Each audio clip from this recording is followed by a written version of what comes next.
Hi everybody, welcome to Bak Talk. My name is James and right now I'm in the lounge at Bak USA. We're going to sit down with Bak USA Director of Advanced Manufacturing, Matt Malloy, who's going to talk to us about robots, cobots, and a whole lot more. Let's go meet him. What's up, Matt? Hey, how's it going? Not too bad, thanks for joining us today. Absolutely. Matt, I was just telling everybody what a smart guy you are. You've been here for I think 2 years now. He's a master of all things engineering and so much so, oh don't sell yourself short, Matt. We know you're a genius. So much so that Robotics Online came to you as a thought leader in the industry, asking you all about how Bak USA is incorporating cobotics. Matt, question number one for you. Okay, we know Bak USA is a people-centric company. We champion a human workforce. We are handcrafting computers right here in Buffalo, New York. We're also a high-tech company. So in the article at robotics.org, you mentioned that Bak USA has adopted these collaborative robots. What can you tell us about what they are and what they do?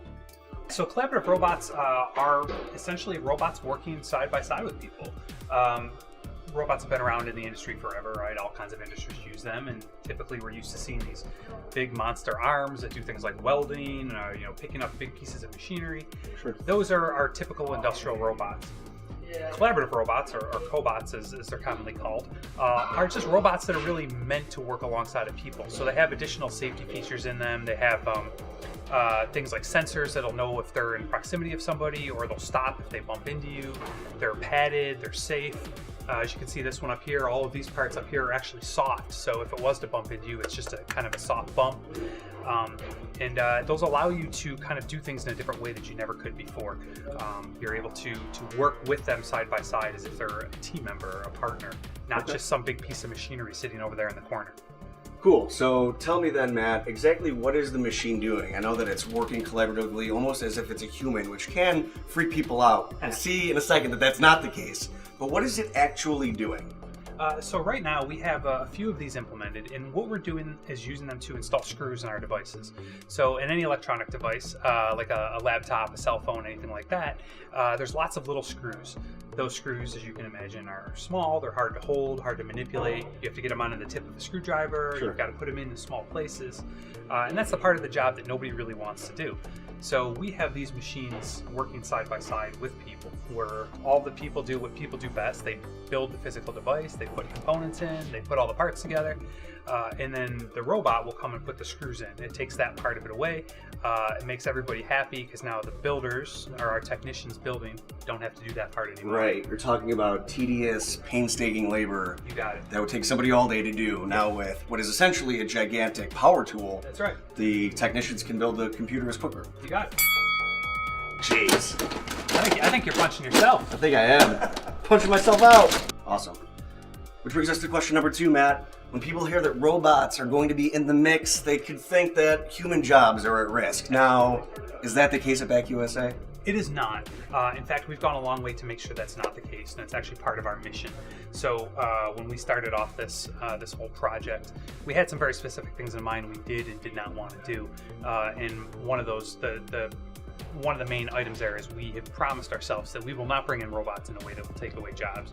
In fact, quite the opposite. Right. Ever since we've done this, we've actually hired quite a few more people. In each one of these systems, we need 5 people to work around it. Okay. And this has allowed us to expand the team up to do that. And we're also implementing robots, cobots in this case, in a way that specifically is taking away that part of the job that people don't want to do anyways, so we can have people focusing on more meaningful tasks. This is like high-tech entertainment. Yep. This game is fun for like 9 seconds. Okay, so you mentioned, Matt, a second ago that there's a 5-person workstation. Mm-hmm. And tell us about how the human workforce interacts with a collaborative robot, the cobot. Sure. So we have this designed so that it works within our existing manufacturing process. Technically, you could use the cobot or not use it. We can still have people doing the same thing, still building our devices. Okay. So all of, as James mentioned before, all of our products are built right here in-house, meaning we get all the parts in and we do 100% of the assembly right here. So as you see here is an example of just an earlier prototype system before the current one that's actually installed now. Okay. We have all these people sitting around, as they typically would anyway, sitting around the cobot. What would happen if this was a non-cobot cell is there'd be a person sitting in the middle as kind of their team lead.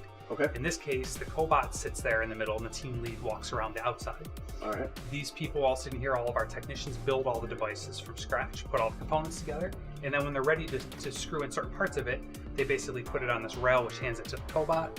It queues up, the cobot does its thing, and in the meantime, the technician can be building the next device or working on something else. That's so cool. That's so awesome. It's a solid robot. Okay, Matt, now anytime you bring in machinery to the workplace, people want to talk safety. We've seen this 1,000 times in the movies and in television. Man makes a machine goes nuts, he's bloodthirsty, he's out for everybody. Please tell us that that's not going to happen at Bak USA.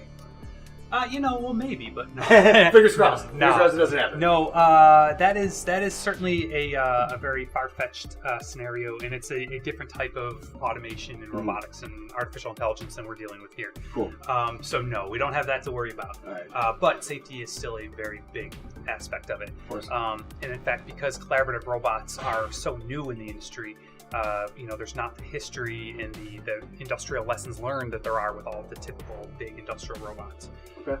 So with that being said, even though we picked a cobotic system over here, we're kind of treating it as if it was more of a traditional robot in the safety sense. Meaning we've gone way above and put in all kinds of extra safety features, guarding, safety light screens, safety mats, dual touch points, all kinds of things in addition to what the cobot itself has, just to be extra sure. We're working with other companies to do assessments of how the system operates and the safety aspects of it. Sure. And we're continuously trying to improve how we're doing that and making it more and more safe. Awesome. And I know we work closely with Buffalo Manufacturing Works, is that right? Yep. Awesome. Yeah. So Buffalo Manufacturing Works is actually the organization that took this cobot, this Kawasaki cobot, in combination with our kind of internally built workstations and clusters and our process, our production mentality. Okay. And they were the ones that actually were able to integrate all of that together into a system that gets us to where we are now. Awesome. So it's just another testament to our collective commitment to technology in Buffalo, New York. This is another Buffalo, New York company that's on the cutting edge of technology, and we're working together to make this stuff happen. It's pretty special.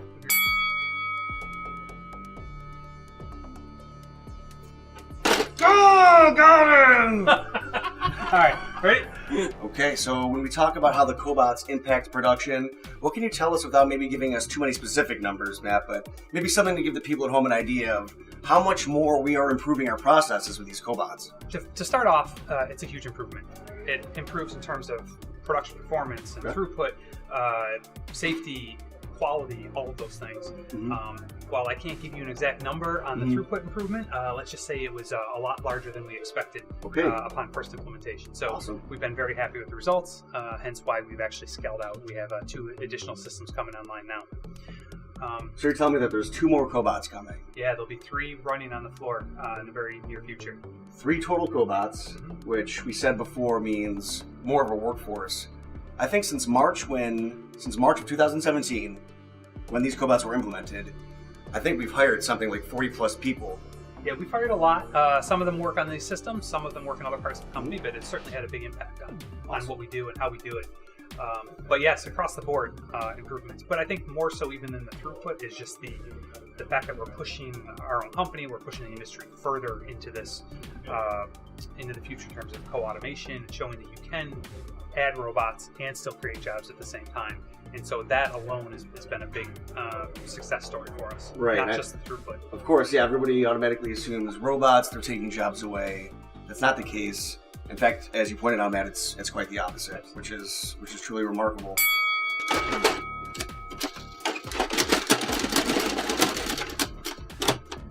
right. Bringing us to our 6th and final question, Matt. What does this mean for the future of manufacturing? And I'd like you to talk about how many other computer companies are doing this. Are we the only ones? I feel like we're probably the only computer company manufacturing with these cobots. So most leading edge or high tech or at least modern manufacturing companies employ robots in some way or another. They may be trivial, it may be little things here and there, or it may be something major like what you see in the automotive industry. As far as we're aware, we're the only companies doing anything like this. So the specific cobot we have gone with, the Kawasaki duAro, that is employed by other people in the world. But it's not in this type of fashion. It's just simply sits there, people will walk up to it, or it's part of an assembly line. in our case, what's unique is the way we've implemented it and how we're doing it in these kind of team type clusters that work alongside of the cobot. So as far as we're aware, we're the only ones doing it like this. Pretty cool. Pretty cool stuff. Awesome. Matt, I can't thank you enough for joining us on this episode of Bak Talk. Make sure that you stop at our blog page at bakusa.com/news. For more, we're going to post a link to Matt's article at robotics.org. But until then, see you next time. Thanks, James. Thank you.